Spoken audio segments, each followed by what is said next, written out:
They told me the call came at 3:47 a.m. A voice slicing the dark like a blade. Reeves, stand down. Your family contacted the Pentagon. They're saying you've gone rogue. That was the moment everything changed. My SEAL team sat in silence, eyes fixed on me, fingers brushing triggers. They wanted orders. I wanted blood. Up until then, everything looked flawless. A career built on precision, loyalty, unshakable trust. Missions completed in deserts, jungles, cities where shadows outlived men. And when I came home, she was there. My anchor, my reason. The house smelled of coffee. Her laughter filled the halls. For years, I believed in that picture. Believed in her. But loyalty cuts both ways. And mine was a blade she never thought I'd turn. The warning signs started small. A pause on her lips when I kissed her goodbye. The phone always tilted away. Messages erased just a little too perfectly. I wanted to ignore it. Soldiers are trained to push distractions aside, eyes forward. But lying awake at night, the questions drilled holes in my chest.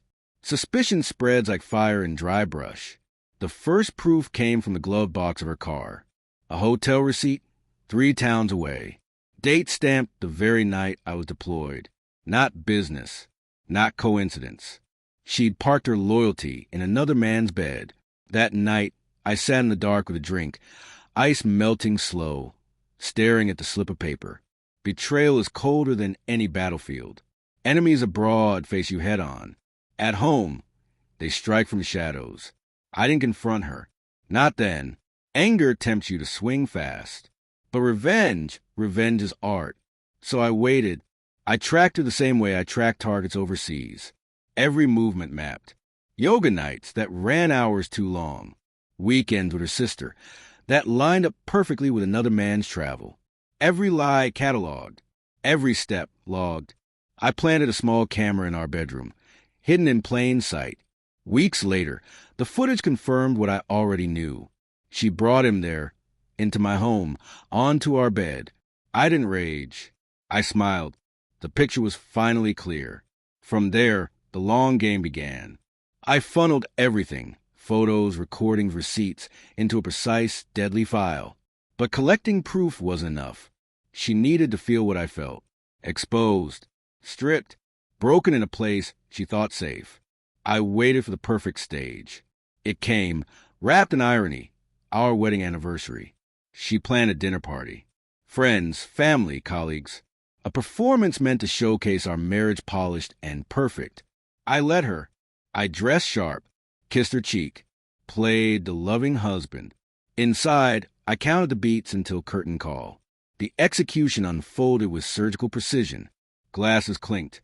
Conversations hummed. Then I stood, calm, steady, commanding the room the way I once briefed men before combat. There's something I'd like to share. Her smile faltered as I reached for the remote. The screen lit up behind me. First, the hotel receipts. Then the texts. Finally, the footage. Frame after frame of betrayal. Projected for everyone she'd gathered to impress. Gasps filled the room. Forks clattered against plates. She went pale, tried to speak. But the evidence crushed every word before it could form. The man she chose wasn't there. But his face, captured in secret moments, was enough. I didn't shout. I didn't curse. I simply laid the truth bare and let silence do the killing. Her family stared, eyes burning holes into her. Friends shifted uncomfortably. She collapsed in her chair, the perfect actress stripped of her script. And me, I felt lighter. The rage that once gnawed at me was gone, replaced by something sharper. Satisfaction.